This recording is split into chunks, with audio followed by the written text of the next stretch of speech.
The Great Betrayal: How Corporate America's DEI Retreat is Destroying Black Women's Economic Future.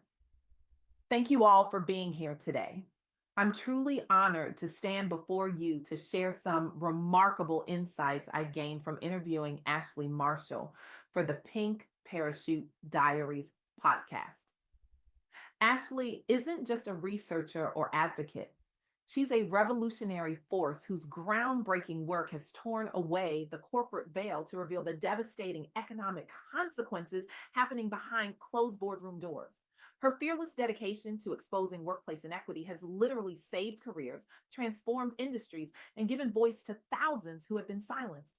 What makes Ashlee's work so extraordinary is her refusal to accept surface level explanations, her determination to follow the money, and her commitment to finding pathways forward even when the traditional roads have been demolished. What I'm about to share with you today isn't just thought provoking, it's going to fundamentally challenge what you believe about American business, economic opportunity, and who pays the price when corporations retreat from their promises.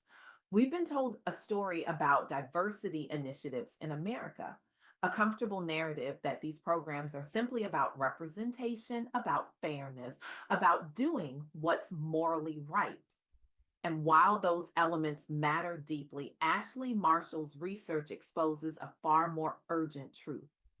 These initiatives are about economic survival for entire communities. Let me share a number that stopped me cold during my conversation with Ashlee: 38,000. That's how many jobs Black women lost in April 2025 alone. In a single month, their unemployment rate jumped from 5.1% to 6.1%, making it the highest among all demographic groups in the workforce.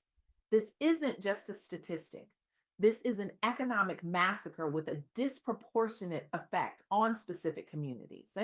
And it's happening right now, all around us, while most of America looks away. What makes this particularly devastating is the timing.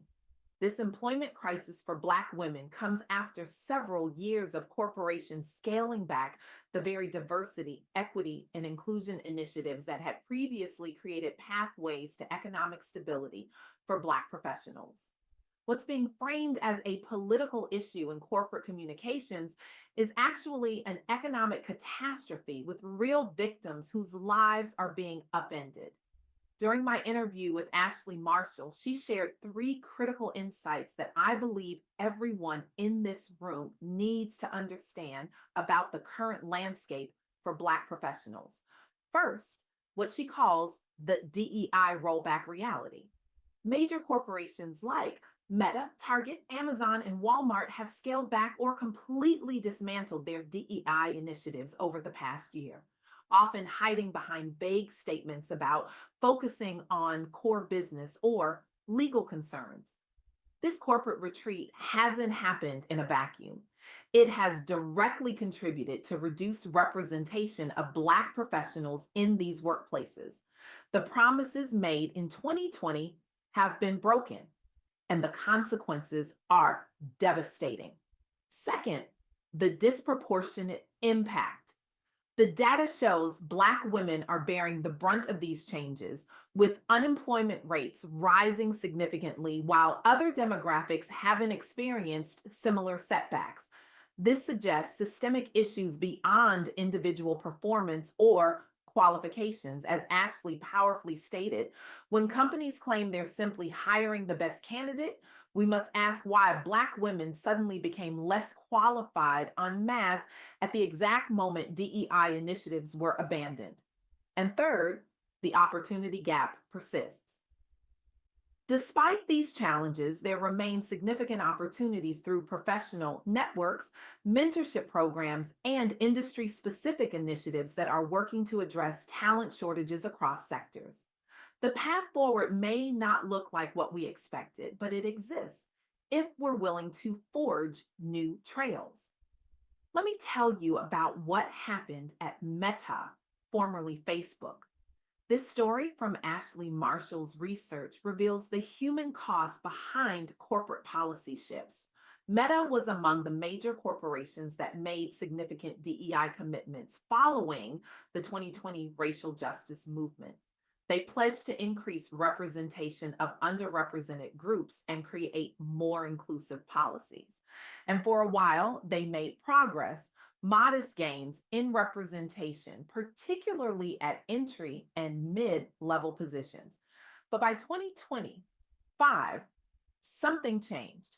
The company began dismantling these programs amid a broader corporate retreat from DEI initiatives. The company faced conservative political pressures and fears of legal scrutiny that led to decisions to scale back diversity initiatives. Ashley spoke with Janelle, a former Meta employee who witnessed this shift firsthand. One day, we had resource groups, mentorship programs, and clear pathways for advancement, Janelle told her. The next day, it was like those programs had never existed. The message was clear: you're on your own now. While Meta publicly retreated from formal DEI programs, some internal employee resource groups attempted to maintain support networks and advocacy efforts, but reports indicate that Meta's decision resulted in significant reductions in Black and Hispanic representation within the company. This isn't just happening at Meta.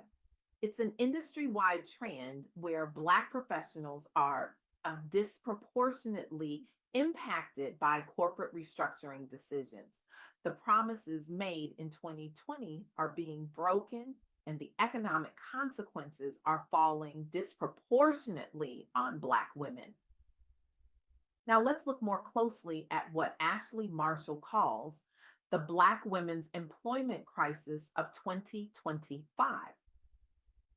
As I mentioned earlier, in April 2025, Black women experienced a dramatic employment setback, losing 38,000 jobs in a single month.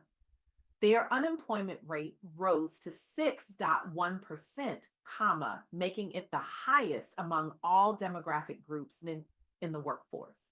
This employment crisis came after several years of corporations scaling back DEI initiatives that had previously created more opportunities for Black women professionals.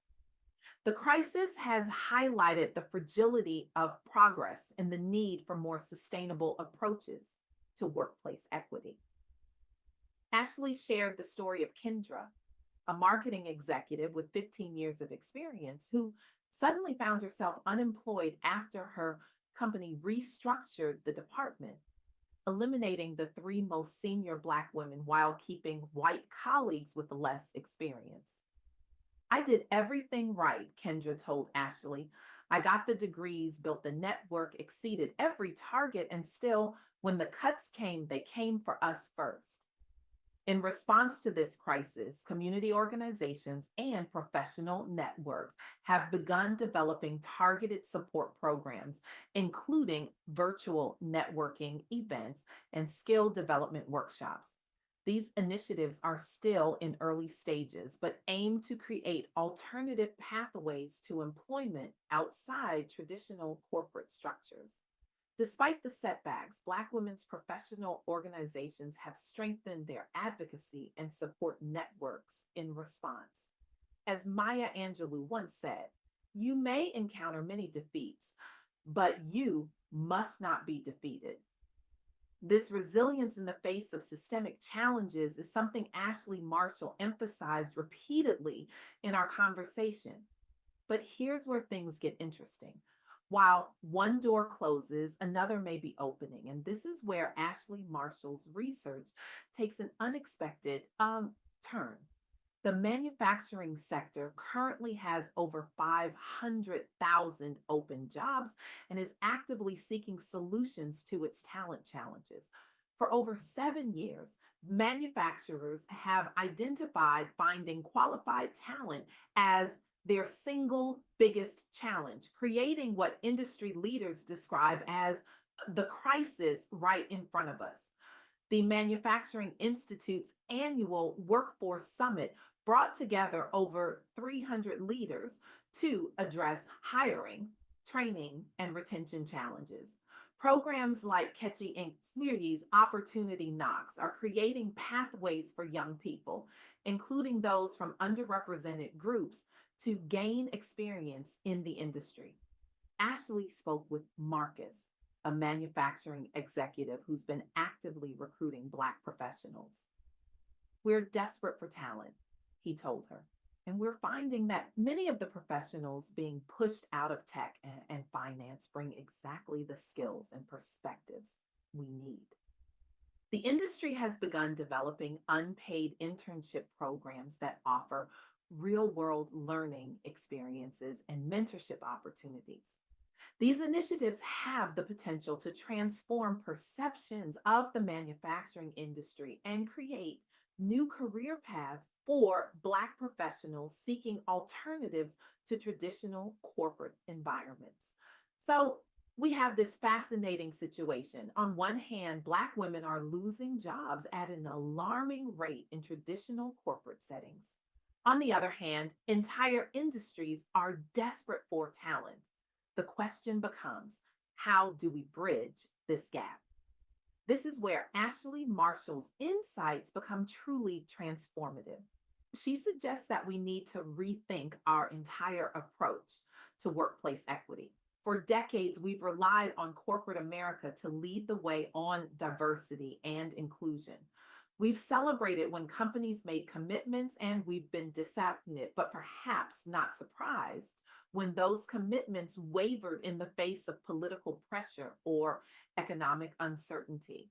But what if we've been looking in the wrong direction all along? What if the solution isn't to wait for corporate America to do the right thing, but to build alternative pathways to economic prosperity?